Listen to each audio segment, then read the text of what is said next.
नमस्कार प्रिय दर्शकों, आप देख रहे हैं ज्योतिष मंत्र। प्रिय दर्शकों, आज का मंत्र बाबा भैरव का है, जो एक शक्तिशाली शाब्र मंत्र है। यह शाब्र मंत्र हर प्रकार के मोहन के लिए, वशीकरण के लिए भी विख्यात है, प्रख्यात है, और साथ ही साथ हर प्रकार से परिवार की रक्षा करते हुए, तंत्र बाधा का निवारण करते हुए कार्य की सिद्धि करता है। अब कार्य की सिद्धि तो निश्चित है, जब यह मोहन मंत्र है, इससे लोग मोहित होते हैं, आकर्षित होते हैं, तो कार्य तो अपने आप बनने लगेंगे। और साथ ही साथ तंत्र बाधा को बांध देता है। आपके घर परिवार पर, आप पर किसी प्रकार की कोई तंत्र क्रिया चल रही है तो उसका बंधन कर देते हैं। यदि किसी ने किया है तो उसके साथ उस व्यक्ति का बंधन हो जाता है और वो व्यक्ति दोबारा कुछ करने लायक नहीं बचता। इतना तीव्र और शक्तिशाली ये मंत्र प्रयोग है।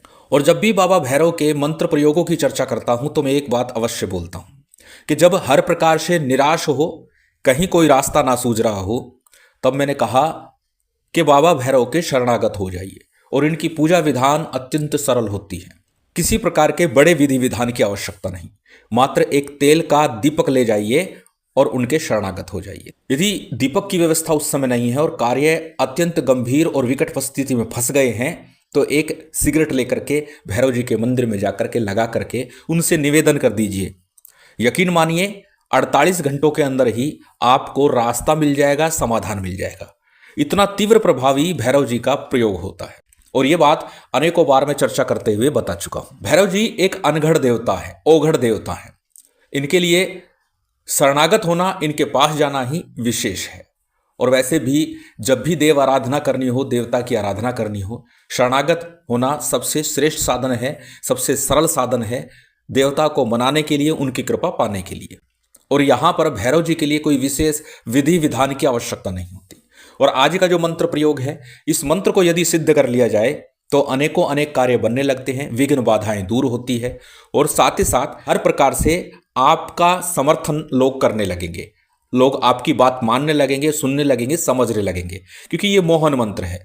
ये मोहन मंत्र जब चलाया जाता है, प्रयोग किया जाता है, तो इसकी काट होना मुश्किल हो जाती है, क्योंकि तंत्र के अधिष्ठात्रा मां काली और भैरव माने जाते। तो ऐसे में यदि भैरव जी का ही तंत्र प्रयोग मोहन के रूप में किया जाए तो कटना मुश्किल हो जाता है। और यह प्रयोग अत्यंत तीव्र प्रभावी भी है। पहले दिन जब आप इस प्रयोग को आरंभ करेंगे, उस दिन से ही आपको इसका प्रभाव देखने को मिल जाएगा। जैसे कि अभी बताया कि यदि समस्या में फंसे हैं तो एक सिगरेट भी ले जा करके या एक दीपक लगा करके निवेदन करते हैं तो 48 घंटे में ही रास्ता मिल जाता है। तो आप समझ सकते हैं कि भैरव जी का यह प्रयोग कितना तीव्र और चमत्कारी होगा, जब उनके लिए सरल सा प्रयोग भी इतना चमत्कारी हो सकता है।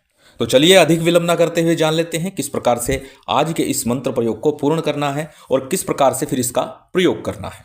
तो सबसे पहले बात कर लेते हैं साधना में प्रयोग होने वाली सामग्री की। प्रिय दर्शकों, साब्र मंत्र है और साब्र मंत्रों में साधना विधान करते समय किसी विशेष प्रकार की सामग्री की आवश्यकता कम होती है। पूजन के लिए मैं सामग्री का विधान बताता हूं कि जितनी हो सके, जैसा हो सके, जितना संभव हो सके, सामान्य सा पंचोपचार रीति से एक पूजन संपन्न कर लीजिए। साधना की सामग्री स्क्रीन पर है, जितनी संभव हो, जैसा आपसे बन सके उतना कीजिए। प्रथम दिन जब आप ये प्रयोग आरंभ करेंगे तो सबसे पहले भैरव जी के मंदिर जाना है और मंदिर में ये सामग्री आपको लेकर के जानी है। किसी पान के पत्ते के ऊपर या पीपल के या बड़ के पत्ते के ऊपर 2 लड्डू जिसमें लौंग लगानी है, और साथ में 7 पतासे, 7 चुटकी चावल और थोड़ा सा सिंदूर एक चौमुखे तेल के दीपक में डाल करके लेकर के वहां ले जाकर के दीप प्रज्वलित कीजिए और ये सामग्री भैरव जी को निवेदन कीजिए। प्रार्थना कीजिए कि जिस प्रयोग को, जिस मंत्र को मैं करने जा रहा हूं, वह सफल हो, सिद्ध हो, पूर्ण हो। और ये बात मैं अक्सर बोलता हूं, जब भी आप प्रयोग आरंभ करें तो उस देवी देवता के मंदिर जाकर एक भेंट सामग्री अर्जित निवेदन कर दीजिए, जिससे कि आपकी साधना शीघ्र सफल होती है, शीघ्र फलीभूत होती है। अब घर आ जाइए। शनिवार रविवार की संध्या काल में आपको प्रयोग आरंभ करना है, या फिर पूर्णिमा के दिन, अमावस्या के दिन भी इस प्रयोग को आप आरंभ कर सकते हैं। सोमवार के दिन भी इस प्रयोग को किया जा सकता है। सोमवार के दिन शिव मंदिर में भगवान शिव से निवेदन करते हुए भैरव जी को भेंट सामग्री अर्पित करके जब आप प्रयोग आरंभ करते हैं तो मोहन की शक्ति का विस्तार होता है। मोहन वशीकरण शक्ति अत्यंत प्रभावशाली हो जाती है। तो जिस दिन भी आप ये प्रयोग कर रहे हैं, शनिवार को, रविवार को, सोमवार को या फिर पूर्णिमा अमावस्या को, जिस दिन भी प्रयोग कर रहे हैं, तो संध्या काल में आपको ये भेंट सामग्री मंदिर में रख करके आनी है। रात्रि काल में इस मंत्र का आपको जप करना है। तो सबसे पहले चौकी या पट्टे के ऊपर एक लाल रंग का वस्त्र बिछा लीजिए, भैरव जी का एक चित्र स्थापित कीजिए, और चित्र नहीं है तो एक त्रिशूल का चिन्ह बनाइए भैरव जी के निमित्त। थोड़े से गेहूं के दाने लीजिए, उसके ऊपर एक दीपक स्थापित कीजिए। अब दीपक को स्थापित करने के बाद में एक बत्ती का ही दीपक लगा सकते हैं, सरसों के तेल का दीपक प्रयोग करना है। सबसे पहले शुद्धि आचमन कीजिए। शुद्धि आचमन करने के बाद दीपक प्रज्वलित कर लीजिए, दीपक जला लीजिए। दीप प्रज्वलित हो गया, उसके बाद में संकल्प कीजिएगा। संकल्प में अपना नाम, अपना गोत्र, उस दिन का तिथिवार, नक्षत्र और साथ ही अपनी मनोकामना बोलिए। तो यहाँ सर्व कार्य सिद्धि हेतु इस प्रकार से बोलिए आप, क्योंकि आपको इस मंत्र के माध्यम से प्रत्येक कार्य सिद्ध करना है। सर्व कार्य सिद्धि हेतु आपने संकल्प लिया। संकल्प के पश्चात में संकल्प का जल अक्षत पुष्प दाहिने हाथ में लिया हुआ है, वह किसी थाली प्लेट में या फिर गणेश जी के विग्रह के सम्मुख अर्पित कर दीजिए। इसके बाद में सबसे पहले गणेश जी का, गुरु का, कुल देव, पितृदेव, स्थान देव, इन पंचदेवों का आपको सामान्य पंचोपचार रीति से पूजन संपन्न करना है, जितनी सामग्री आपके पास उपलब्ध है। तत्पश्चात भगवान शिव शक्ति का पूजन कीजिए, क्योंकि अनेकों बार बताता हूं कि बिना शक्ति के भैरव की उपासना और बिना भैरव के शक्ति की उपासना पूर्ण फलदायी नहीं होती है। इसलिए शिव शक्ति का सम्मिलित रूप से पंचोपचार रीति से पूजन संपन्न कीजिए और उसके बाद में भैरव जी का पूजन कीजिए। और भैरव जी के पूजन के पश्चात में एक माला आपको गणेश मंत्र की करनी है, ओम गंग गणपते नमः। इस मंत्र का एक माला का जप करना है और साथ ही अपने गुरु मंत्र का एक माला का जप करना है। यदि आपने गुरु दीक्षा नहीं ली, गुरु धारण नहीं किया, फिर भगवान शिव के पंचाक्षरी मंत्र का जप कर सकते हैं, ओम नमः शिवाय का, या फिर हमारे गुरुदेव द्वारा दिया गया मंत्र ओम परम तत्वाय नारायण गुरुभ्यो नमः, इस मंत्र का एक माला का जप कर सकते हैं गुरु मंत्र के रूप में। जब बात साबर मंत्रों की होती है तो साबर सिद्धि मंत्र का 11 बार जप अवश्य करना चाहिए। गुरुसठ गुरु है वीर, गुरु साहब सुमरी बड़ी भात, सिंगी टोरो बन कहू मन नाऊ करतार, सकल गुरु की हर बजे घट्टा पकड़ उठ जाग, चेत संहार श्री परमहंस। ये साबर सिद्धि मंत्र है, डिस्क्रिप्शन में आपको मिल जाएगा, स्क्रीन पर भी दिखाया जा रहा है। किसी सिद्धि योग में, ग्रहण काल में, होली पर, दीपावली पर इस साबर सिद्धि मंत्र को एक बार जप करके सिद्ध कर लीजिए। सिद्धि विधान दिया जा चुका है, देख लीजिएगा, इसको जप के एक बार सिद्ध कर लीजिए, क्योंकि ग्रहण काल, दीपावली आदि सिद्ध योगों में जब जप किया जाता है तो उसी रात्रि में, उसी दिन मंत्र सिद्ध हो जाता है।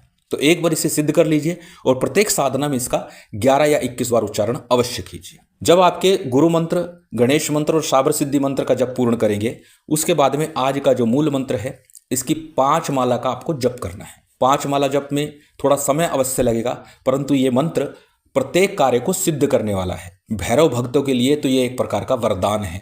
इसी एक मंत्र से हर कार्य आपका सिद्ध होगा। मंत्र आपकी स्क्रीन पर है, स्क्रीनशॉट ले सकते हैं, कॉपी नोटबुक में नोट कर सकते हैं। मंत्र को एक बार बोल करके बता देता हूं। मंत्र इस प्रकार है, ओम नमो आदेश गुरु को। ओम गुरु जी मोहन राज सुरती का सुर, जो माँ को बुरा चीते चितलावे उसकी नजर बांध, बुद्धि बांध छल कपट बांध, हाथ पांव बांध, मुख बांध, आजू बाजू पड़ोस को बांध, गांव को बांध, पर गांव को बांध, 10 कोस 10 दिशाओं को बांध, धरती आकाश पाताल को बांध, जो इतना ना बांधे तो अपने नाम धाम से जाए, शब्द साचा पिंड काचा, फुरो मंत्र ईश्वरो वाचा। मंत्र थोड़ा बड़ा है और अनेकों बार चर्चा करते हुए बोलता हूं कि पहले मंत्र को याद करना चाहिए, कंठस्थ करना चाहिए और उसके बाद ही मंत्र साधना करनी चाहिए, मंत्र का जप करना चाहिए। तो इस मंत्र को पहले अच्छे से याद करना, कंठस्थ करना और उसके बाद इस मंत्र की साधना करना, जप करना। जब 5 माला का जप आपका पूर्ण हो जाएगा, उसके बाद भैरव जी की सामान्य सी आरती कीजिए। आरती के बाद में जो भी भोग नैवेद्य है वह अर्पित कर दीजिए और कुछ नहीं है तो लौंग, इलायची और बताशे का अग्नि पर भोग दे दीजिए। ऐसा आपको नित्य प्रति करना है और 21 दिन लगातार करना है। 21 दिन लगातार जब आप ये प्रयोग करते हैं तो ये मंत्र पूर्ण रूप से सिद्ध, चैतन्य और शक्तिशाली बन जाता है और आपके हर कार्य की सिद्धि करता है। अब जानते हैं प्रयोग क्या है। प्रयोग अत्यंत सरल है। सिंदूर जो सामग्री में लिखा हुआ है, इस सिंदूर को जाप के दौरान अपने सम्मुख रखना और जब जाप पूर्ण हो जाएगा उसके बाद चमेली का तेल थोड़ा सा मिलाइए और मस्तक पर तिलक कीजिए, क्योंकि ये सिंदूर इन 21 दिनों में सिद्ध हो चुका है और इस सिंदूर को सजे कर रखिए। दूसरा, जो गेहूं के दाने दीपक के नीचे रखे थे उन्हें भी संभाल कर रख लीजिए। किसी विशेष कार्य सिद्धि के लिए जाए, थोड़ा सा मस्तक पर सिंदूर लगाइए, थोड़े से दाने अपनी पॉकेट में या किसी कागज में रख करके ले जाइए, फिर देखिएगा कार्य किस प्रकार से बनते हैं। जहां तक बात है भूत बाधा, तंत्र बाधा, नजर टोक आदि के निवारण के लिए, तो एक बड़ के पत्ते के ऊपर 2 लड्डू रखने बूंदी के और उसके अंदर लौंग लगानी है और साथ ही 7 पतासे रखने हैं, 1 जायफल, 1 सुपारी, ये सामग्री आपको रखनी है, 7 चुटकी चावल रखने। पूरे घर में से घुमा कर ले जाइए, जो पीड़ित व्यक्ति है उसके ऊपर से घुमा कर ले जाइए। भैरव जी के मंदिर में या पीपल वृक्ष के नीचे रखाइए। इस मंत्र का जप करते हुए 7 बार वारना है। तुरंत प्रभाव से तंत्र बाधा, भूत बाधा पलट जाती है, उलट जाती है, कट जाती है। अत्यंत सरल विधान है और साथ ही साथ इस मंत्र के माध्यम से झाड़ा भी दिया जा सकता है। प्रयोग विधि भी अत्यंत सरल है, किसी प्रकार की क्लिष्टता नहीं है। और जैसे पहले बता चुका हूं कि भैरव जी की विशेष कृपा बन जाती है थोड़ी सी प्रार्थना, निवेदन और समर्पण करने से। अत्यंत सरल विधान, अत्यंत सरल प्रयोग करके लाभ अवश्य उठाइए। महामाई और भैरव जी की विशेष कृपा आप सभी को प्राप्त हो, यही कामना है। और उम्मीद करता हूं आज की ये जानकारी, ये वीडियो आपको अच्छी लगी होगी। यदि अच्छी लगी हो तो कृपया लाइक कीजिएगा, शेयर कीजिएगा। यदि चैनल पर नए हैं तो सब्सक्राइब और बेल आइकन बटन दबा दीजिएगा। जय माता दी, जय श्री राम।